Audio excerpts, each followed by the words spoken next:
Audio Jungle.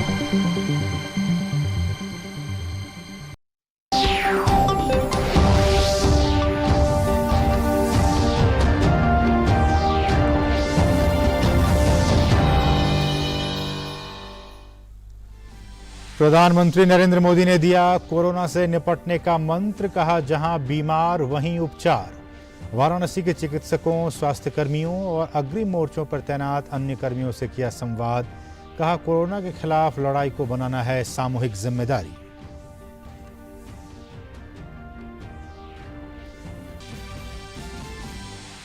Black fungus के इलाज के लिए सरकार ने एंटी फंगल दवा एम्फोटेरिसिन बी की आपूर्ति और उपलब्धता बढ़ाने पर दिया जोर।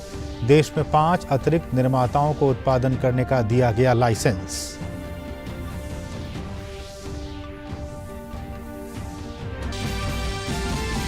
भारत में टीकाकरण के 125 दिन बाद 19 करोड़ से अधिक कोविड टीके लगाए गए। 5वें दिन देश में कोविड के नए मामलों की संख्या 3 लाख के नीचे। पिछले 24 घंटे में 4,209 लोगों की मौत।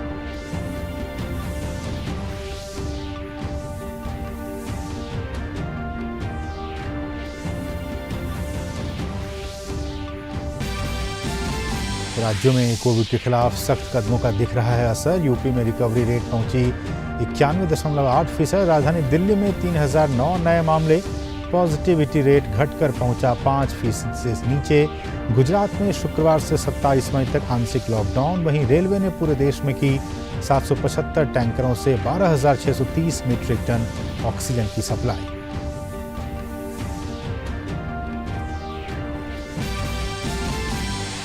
चक्रवाती तूफान ताउते के चलते मुंबई के पास समुद्र में डूबे बार्ज P305 से बचाव का काम जारी। अब तक 188 लोगों को बचाया गया। 51 लोगों के शव बरामद। नौसेना के जहाज और एयरक्राफ्ट बचाव अभियान में अब भी हैं लगे। इस बीच बंगाल की खाड़ी में बना कम दबाव का क्षेत्र अगले 72 घंटों में चक्रवाती तूफान में तब्दील होने की आशंका। 11 दिनों तक सीमा पर हुई हिंसा के बाद इजरायल और गाजा के बीच युद्ध विराम लागू। मिस्र युद्ध विराम पर रखेगा निगरानी।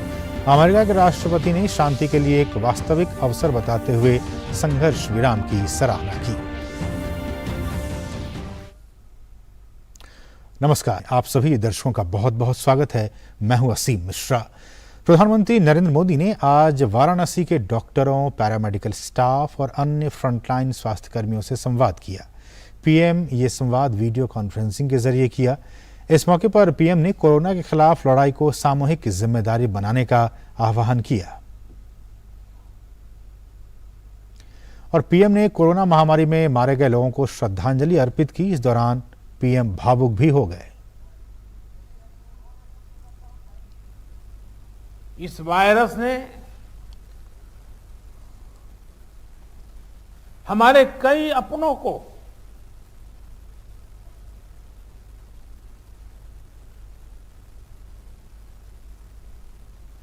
हमसे छीना है।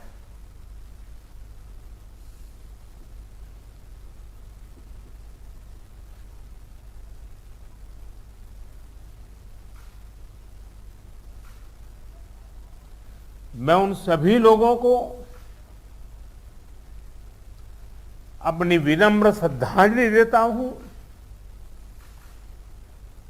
और उनके परिजनों के प्रति सांत्वना व्यक्त करता हूं। और प्रधानमंत्री ने अपने संवाद के दौरान कहा कि इस दूसरी लहर में आप सभी डॉक्टरों और स्वास्थ्य कर्मियों ने एक एक मरीज की जीवन रक्षा के लिए दिन रात काम किया। खुद की तकलीफ, आराम, इन सब से ऊपर उठकर जी जान से काम करते रहे और इसी कारण जैसे वाराणसी ने खुद को संभाला है, उसकी चर्चा पूरे देश में हो रही है।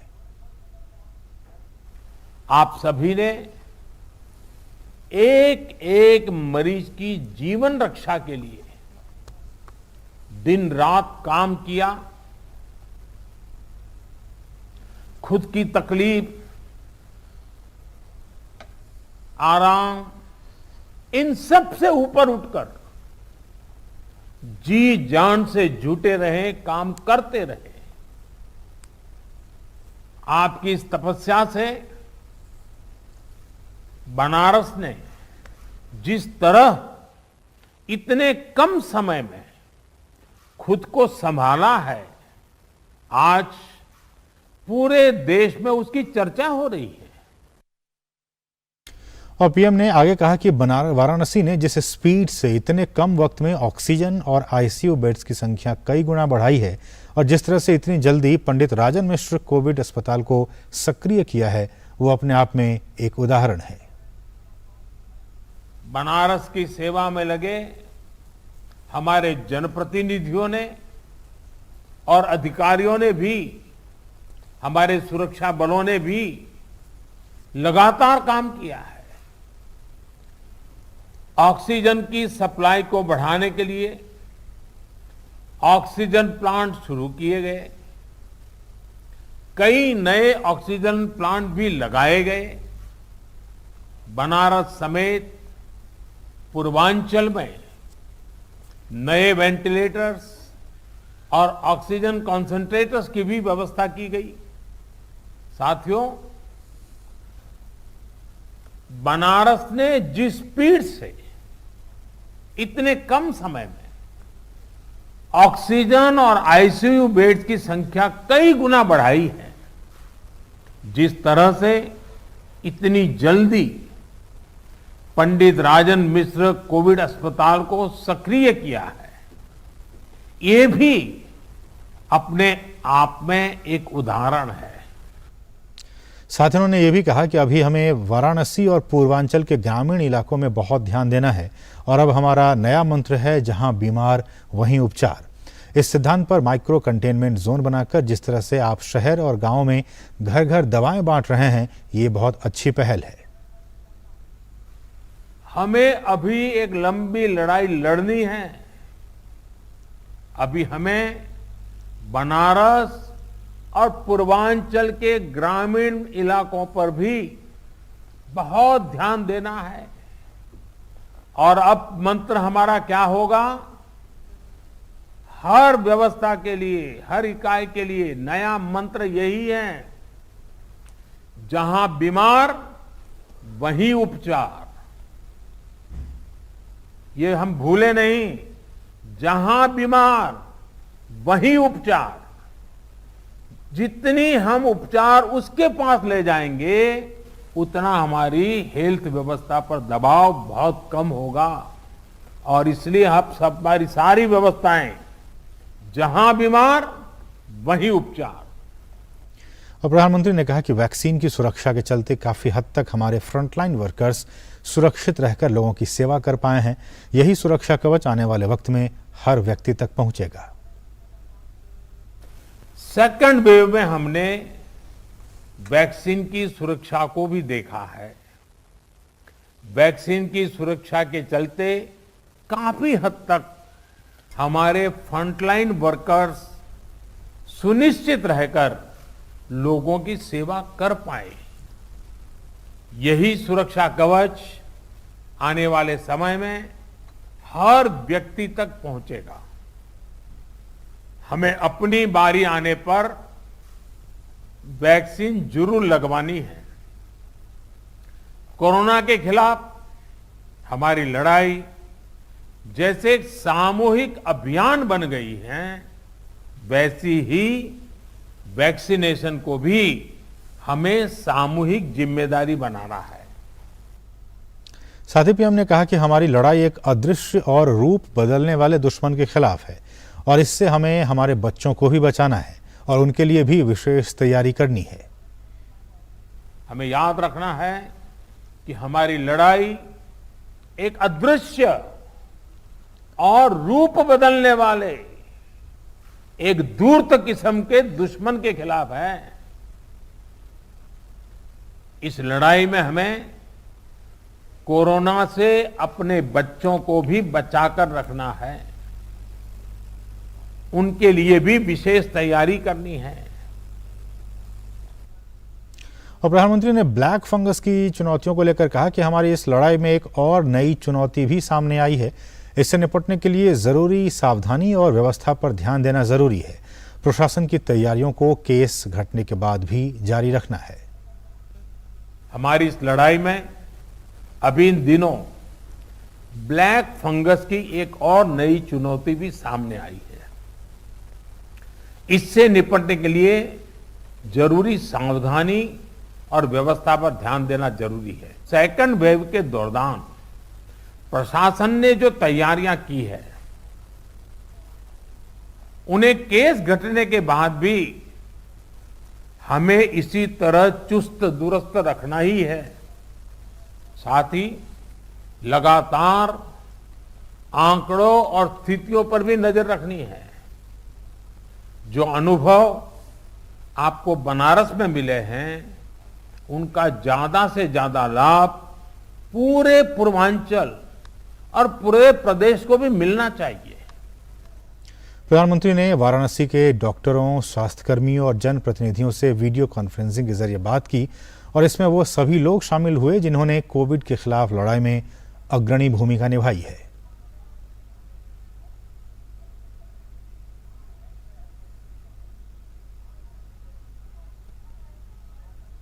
तो लगातार प्रधानमंत्री उन लोगों से बातचीत किए जो फ्रंटलाइन वर्कर्स हैं, जो डॉक्टर हैं, जो जनप्रतिनिधि हैं, और उन्होंने अपना सब कुछ दिन रात उन्होंने एक कर दिया लोगों की सेवा करने के लिए।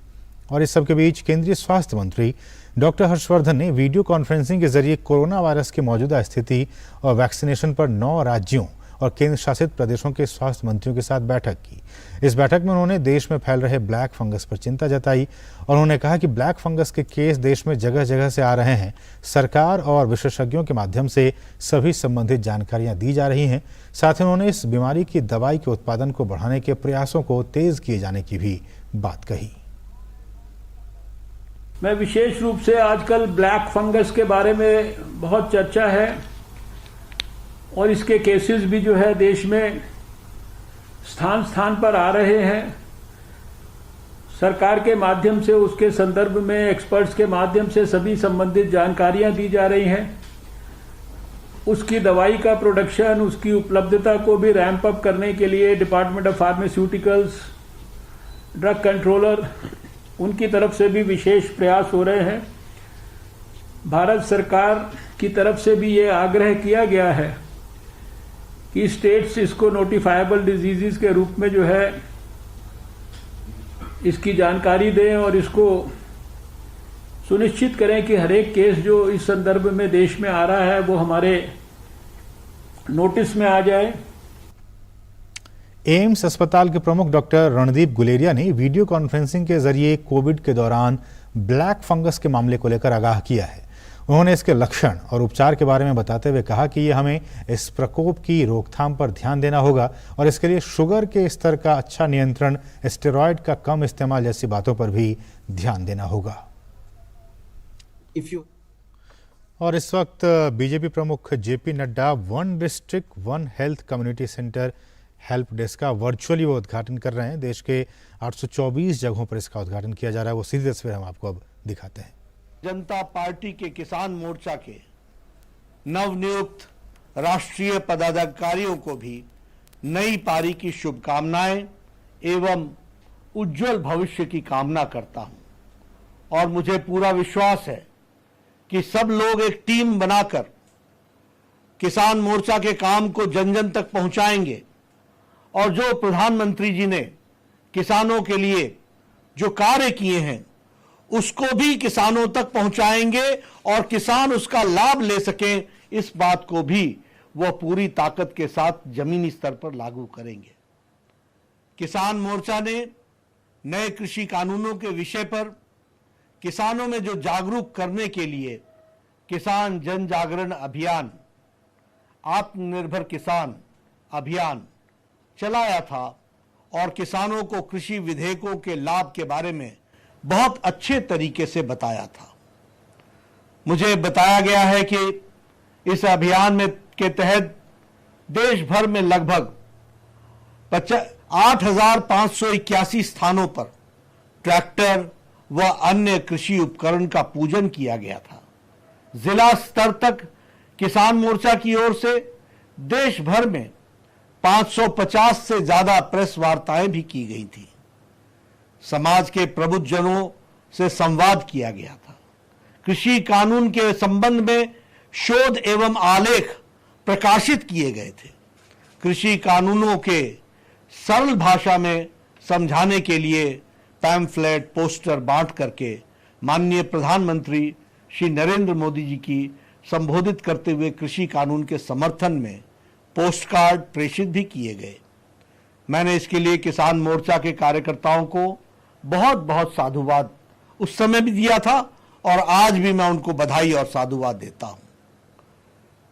मैं आज सर्वप्रथम भारतीय जनता पार्टी की ओर से देश के यशस्वी प्रधानमंत्री श्री नरेंद्र मोदी जी के पीएम किसान सम्मान निधि योजना के तहत 14 मई 2021 को 9.5 करोड़ से अधिक लाभार्थी किसान परिवारों के बैंक अकाउंट में डीबीटी, डायरेक्ट बेनिफिट ट्रांसफर के माध्यम से इस योजना की 8वीं किस्त के रूप में 20,000 करोड़ रुपए से अधिक राशि ट्रांसफर करने के लिए उनका बहुत बहुत धन्यवाद। हम सब जानते हैं कि उन्होंने किसान सम्मान निधि के माध्यम से किसान के दर्द को पहचान कर उसको सम्मान देते हुए उसको मुख्य धारा में शामिल करने का काम प्रधानमंत्री जी ने किया है। किसान सम्मान निधि योजना के तहत अब तक देश के किसानों के खाते में 1.36 लाख करोड़ रुपए से अधिक राशि पहुंच चुकी है। इस योजना से अब तक देश के लगभग 10 करोड़ किसान लाभान्वित हो चुके हैं। इनमें से केवल कोरोना काल में ही 4 किस्तों में से 60,000 करोड़ रुपए से ज्यादा उन्हें पहुंचाए गए हैं। हमारे लिए हर्ष का विषय यह भी है कि पहली बार बंगाल के लाखों किसान भाइयों को भी इस योजना का लाभ मिलना शुरू हो गया है। इतने समय तक बंगाल ने अपने आप को इससे वंचित रखा, किसानों को उनका हक नहीं मिल पाया। इस विषय को हम लोगों ने बंगाल की धरती में बहुत जोरदार तरीके से रखा। आज हमें खुशी है कि बंगाल भी किसान सम्मान निधि में शामिल हो गया। देर आए दुरुस्त आए, लेकिन किसानों की चिंता वहां हुई और प्रधानमंत्री जी का यह किसान सम्मान निधि वहां आज किसानों को मिल सका है। यह हम सबके लिए बहुत ही संतोष का विषय है। माननीय प्रधानमंत्री श्री नरेंद्र मोदी जी ने इसी बुधवार को 19 मई को ही, जैसा भूपेंद्र जी यादव जी बता रहे थे, राजकुमार चहर जी बता रहे थे कि 19 मई को ही खाद सब्सिडी बढ़ाने का ऐतिहासिक निर्णय लिया है। डीएपी खाद का सब्सिडी 140% बढ़ा दी गई है। किसानों को डीएपी पर 500 रुपए प्रति बोरी से बढ़कर अब 1,200 यानी 1,200 रुपए प्रति बोरी की सब्सिडी मिलेगी। इससे किसानों को डीएपी का एक बैग 2,400 रुपए के बजाय अब 1,200 रुपए में ही मिलेगा। सरकार इस प्रकार 14,775 करोड़ रुपए का अतिरिक्त व्यय करेगी। मैं इस ऐतिहासिक निर्णय के लिए प्रधानमंत्री जी को प्रति हार्दिक आभार प्रकट करता हूं और उन्हें बहुत बहुत धन्यवाद देता हूं। माननीय प्रधानमंत्री श्री नरेंद्र मोदी जी के नेतृत्व में केंद्र की भारतीय जनता पार्टी की सरकार अपने कार्यकाल के प्रथम दिन से ही किसानों के कल्याण के लिए प्रतिबद्ध है। हमने बहुत से नेता देखे हैं। इस देश में बहुत से लोग किसान नेता के रूप में जाने गए। उन्होंने किसानों के बारे में चर्चा की, लेकिन एक भी कार्यक्रम किसान के हित में नहीं चलाया। लेकिन प्रधानमंत्री नरेंद्र मोदी जी जब से प्रधानमंत्री बने हैं, एक नहीं अनेकों कार्यक्रम किसानों के लिए उन्होंने चलाया और किसान को मुख्य धारा में शामिल करने में भारत सरकार के हर कार्यक्रमों को उन्होंने समावेश किया है।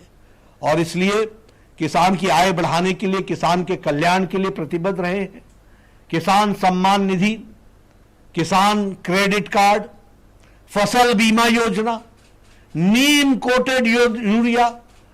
अब हमें याद नहीं कि कब किसान यूरिया के लिए कहीं लाठी चार्ज में फंसा हो। अब हमें याद नहीं कि कभी किसान यूरिया पाने के लिए वो लंबी लाइन और कतारों में खड़ा रहा हो। ये नीम कोटेड यूरिया प्रधानमंत्री जी ने लागू किया और इस कारण से यूरिया नीम कोटेड वो सिर्फ किसान को मिल सके, इसकी व्यवस्था की गई। इसी तरीके से सॉइल हेल्थ कार्ड इत्यादि की योजना, अनेक योजनाओं के माध्यम से प्रधानमंत्री जी ने लगातार अन्नदाताओं को मजबूती दी और साथ ही साथ उनको मुख्य धारा में शामिल किया। देश भर में न्यूनतम समर्थन मूल्य एमएसपी, मिनिमम सपोर्ट प्राइस पर गेहूं के बड़े पैमाने पर सरकारी खरीद जारी है। पंजाब से इस बार मित्रों मैं चाहूंगा कि किसान मोर्चा के कार्यकर्ता, एक एक कार्यकर्ता इन बातों को और इन तथ्यों को और इन आंकड़ों को बहुत बखूबी किसानों तक पहुंचाएं कि बड़े पैमाने पर सरकारी खरीद जारी है।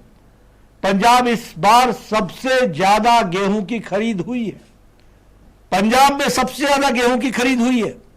भारतीय खाद्यान्न निगम, फूड कॉरपोरेशन ऑफ इंडिया ने आंकड़ों के अनुसार प्रमुख गेहूं उत्पादक राज्यों में 13 मई तक 361 लाख टन से ज्यादा गेहूं खरीदा जा चुका है। सबसे अधिक गेहूं पंजाब से 132 लाख 10,000 टन खरीदा गया है। पंजाब की कांग्रेस की सरकार द्वारा तय किया गया लक्ष्य से भी 2 लाख मीट्रिक टन अधिक खरीदा गया है। पंजाब के इतिहास में रबी मार्केटिंग सीजन में 2021-22 में सबसे ज्यादा गेहूं की खरीद हुई है। 9 लाख से अधिक किसानों को इनके बैंक खातों में सीधा 23,000 करोड़ रुपए दिए गए हैं। लेकिन फिर भी ये लोग एमएसपी का रोना रोएंगे, फिर भी ये हमारे विरोधी जो हैं वो एमएसपी की बात को कहेंगे। एमएसपी कहीं जाने वाली नहीं है। प्रधानमंत्री जी ने एक बार नहीं अनेकों बार बताया है कि एमएसपी है, था, एमएसपी है और एमएसपी रहेगा। मोदी जी की सरकार एमएसपी का पैसा सीधे किसानों के खातों में भेज रही है ताकि किसानों को उनकी उपज का पूरा मूल्य मिल सके और बीच में बिचौलियों उसका उपयोग न कर ले, इसकी भी व्यवस्था की गई है। और पिछले साल के मुकाबले इस बार गेहूं के निर्यात में बढ़ोतरी हुई है। मार्च में खत्म हुए वित्त वर्ष में 2020-21 के दौरान 20 लाख टन से ज्यादा गेहूं का निर्यात हुआ है। कृषि विशेषज्ञों तो ये कुछ महत्वपूर्ण बातें आप सुन रहे थे बीजेपी अध्यक्ष जेपी नड्डा को। One district one health community centre help desk की वो वर्चुअली उन्होंने आज शुरुआत की है। देश के 824 जगहों पर इसकी शुरुआत की गई है। मकसद जो किसान भाई हैं उनको किस तरह से राहत पहुंचाई जाए, उनको किस तरह से मदद पहुंचाई जाए। जब वो संबोधित कर रहे थे बहुत सारी अहम बातें कही कि क्या कुछ पिछले दिनों में केंद्र सरकार की तरफ से, मोदी सरकार की तरफ से किसान भाइयों के लिए क्या कुछ किए गए हैं, इसके बारे में विस्तार से जानकारी दे रहे थे। जेपी नड्डा ने कहा कि पीएम किसान निधि, जो पीएम सम्मान, किसान सम्मान निधि है, उसका मुख्य मकसद ही है कि जो हमारे किसान भाई हैं उनको समाज की मुख्य धारा में शामिल करना, और इस दिशा में सरकार लगातार कामयाब भी हुई है। उन्होंने ये कहा कि आज की तारीख में 1.36 लाख करोड़ रुपए की राशि जो है वो उन किसान भाइयों के खातों में अब तक पहुंच चुकी है जब से इस योजना की शुरुआत हुई है। और इसके जरिए देश के 10 करोड़ जो किसान हैं वो लाभान्वित हुए। तो आप समझ सकते हैं कितने बड़े पैमाने पर, कितनी बड़ी संख्या में जो देश के जो किसान भाई हैं वो इस योजना के जरिए लाभान्वित हुए हैं। जो कुल आंकड़ा उनका है वो 10 करोड़ किसान जो हैं वो इस पीएम किसान सम्मान निधि से जरिए लाभान्वित हुए हैं। जेपी नड्डा ने यह भी कहा कि कुल 7,000 करोड़ से ज़्यादा इस कोरोना संकट के दौरान पिछले 1-1.5 सालों में किसान भाइयों के अकाउंट में इस योजना के जरिए 7,000 करोड़ रुपए की राशि पहुंचाई गई है ताकि उनकी आर्थिक तौर पर कुछ मदद की जा सके। उन्होंने ये भी कहा कि ये योजना की जब से शुरुआत हुई है, बाकी तमाम राज्यों में इस योजना की शुरुआत हुई, लेकिन बंगाल अभी तक छूटा हुआ था। ये एक अच्छी बात है कि अब बंगाल के किसानों को भी इस योजना के जरिए उन्हें अब लाभ पहुंचने वाला है। उन्हें भी जो किस्त, जो राशि है वो किस्तों में उनके अकाउंट में पहुंचाने का काम किया जाएगा बंगाल के किसानों को। उन्होंने खास सब्सिडी की बात की, किस तरह से अभी जो 3-4 दिन पहले ही ये फैसला किया है कि डीएपी की में सब्सिडी को बढ़ा के जो एक बोरी डीएपी 2400 में मिला करता था वो अब किसानों को आधे दाम में 1200 रुपये में मिला करेगा।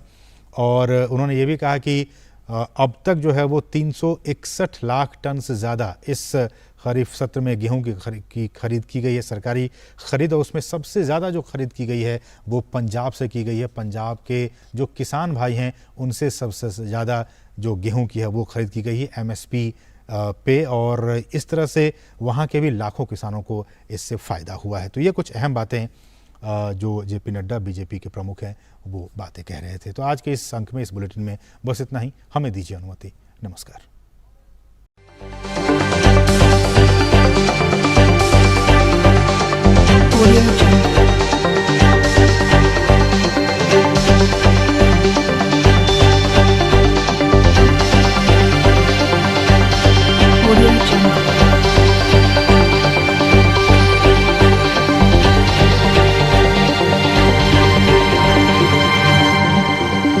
Audio Jungle.